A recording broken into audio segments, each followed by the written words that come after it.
okay. I might look a little different than normal. There's a reason for that. So when I started this beauty channel, I think I was under the impression that the people who would be watching were the same people who have watched beauty videos for a really long time. I'm not exactly sure where I got that idea in my head because my main audience on this channel is the same audience that's on my regular vlog channel, and that audience does not necessarily coincide with the beauty guru audience. So that being said, I've gotten a lot of questions just about the very basics of applying makeup. So this video is just gonna run down the very basics, and I will also give you an idea of just an everyday look that I would wear around. If you're interested in that, let's get started. Okay, so as you can see right now, my face has no foundation or concealer or anything on it. I do not have perfect skin. I've never had perfect skin. I'm gonna pull my hair back so I don't get any makeup in it.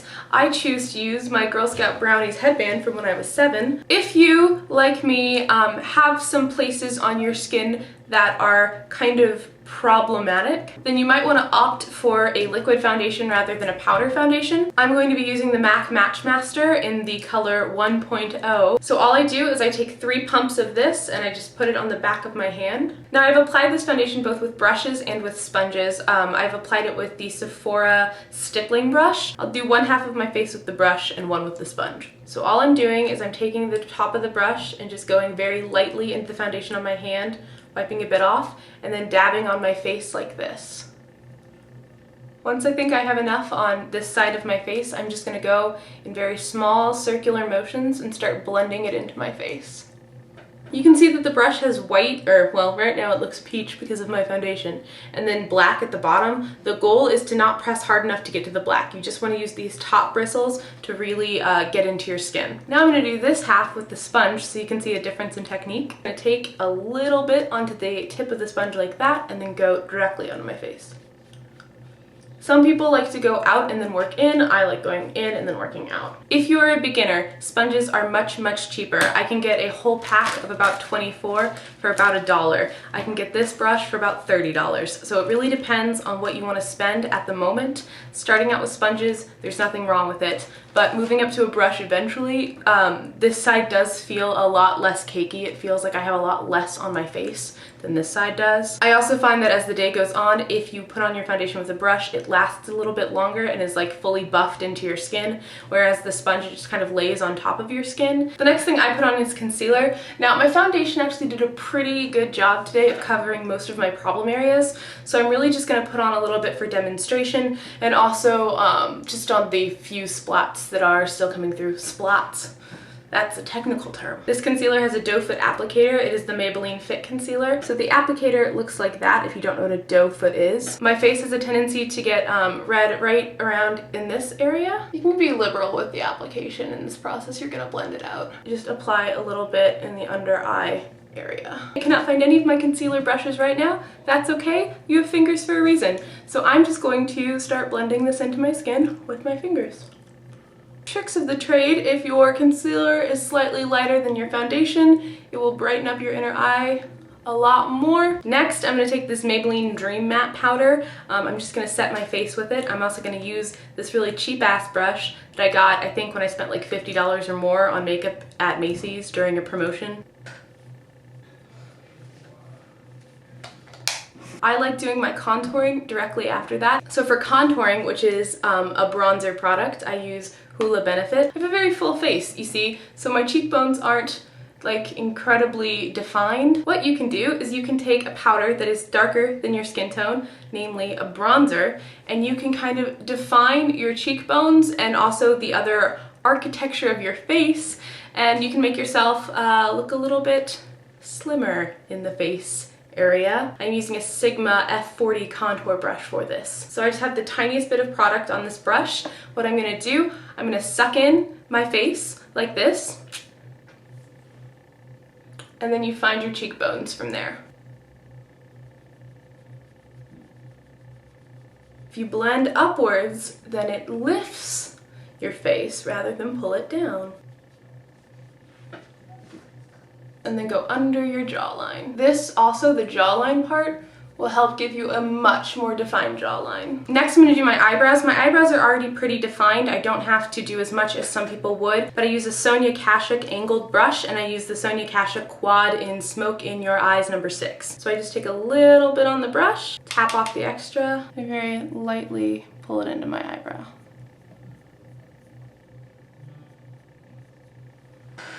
Next we get to the fun part, which is the eyeshadow. I'm going to start zooming in on my eye so that you get a really clear look at what I'm doing. First thing you always have to do is apply a base. I'm using MAC Paint Pot in Bare Study. You can also use it as an eyeshadow itself, which is why I like them as a base. This will make your shadows more vibrant, and they will also make them last longer. I'm just going to put my finger in, take a very small amount, take this and apply it on my eyelid.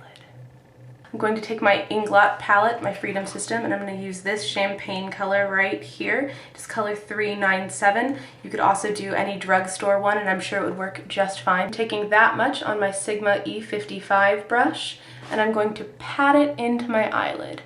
I'm not going to swoop, I'm going to pat.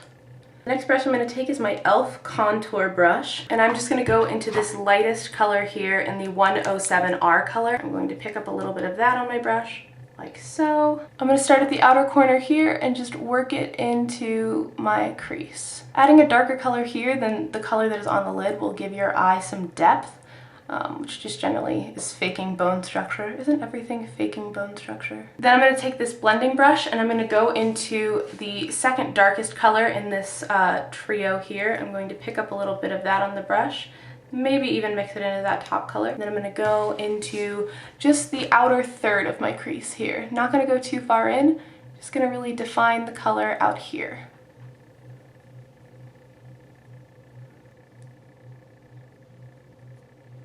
The final thing I'm going to do is going to go back into that e.l.f. contour brush, and I'm going to pick up that final darkest color, and I'm going to put it just right here, this outer V.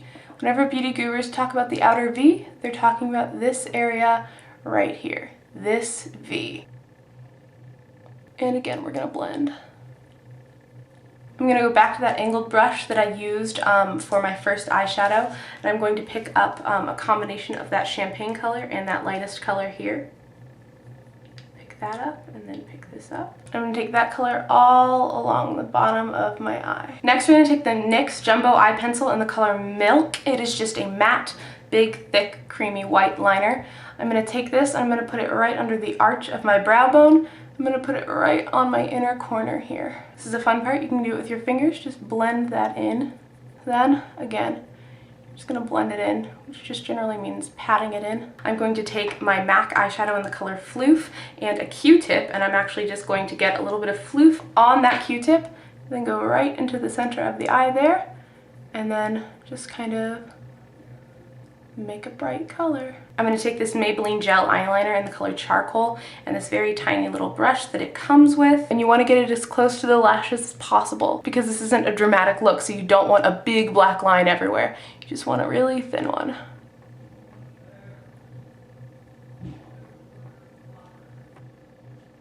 Since I don't like the perfect line look, I'm actually going to take a Q-tip and I'm just going to kind of smudge along the lash line and kind of smoke it upwards into my eye.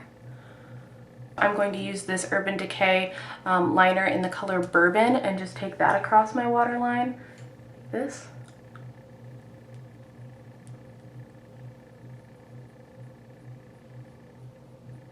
And then pull that under the eye in the outer corner as well. Next I'm going to take an eyelash curler. Be very careful. I'm going to go into my eyes right here.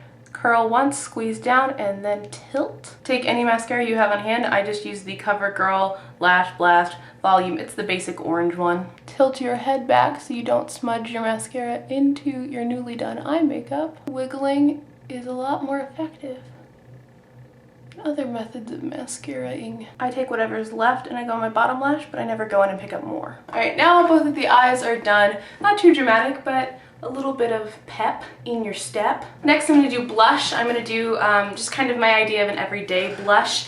This blush looks very scary in a pan. I barely wear any blush, and this is the perfect flush color, like a natural flush, like a flush that doesn't look like a blush. It's a lot of blushes. This is MAC's Bite of an Apple from the Villainous Villains collection. I take a Sonia Kashuk blush brush, I go into it just very, very lightly. And then what I do is I take it right here and then blend out. The idea is to blend it down into your contour so they look seamless. Finally, we're gonna go lip product. I take a little bit of a lip balm. This is the Sugar Lip Balm. They're incredibly expensive and they're not that great. This one is from the birthday present from Sephora. As for lip color, 99% of the time I wear this lipstick by MAC. It's called Cream in Your Coffee. I just put a little bit. Then if you want, you can put a little bit of gloss over that. I generally just take Smith's Rosebud Salve and I take my finger, dip it in just the tiniest bit, and then pop it right into the center. I haven't done anything with my hair other than get out of the shower, but you can see that this is kind of my idea of an everyday makeup tutorial. I have very neutral eyes, very neutral cheeks and lips and everything else. It's a good fallback. I'll be doing more everyday looks in the future or more complicated looks, but I wanted to get this video out of the way just so you guys kind of have a reference point of what I'm talking about when I talk about some products. That being said, leave your suggestions for future videos in the comments. Leave your favorite everyday products, your favorite drugstore foundations, because I really want to try some. And other than that, I will see you guys next time. Bye!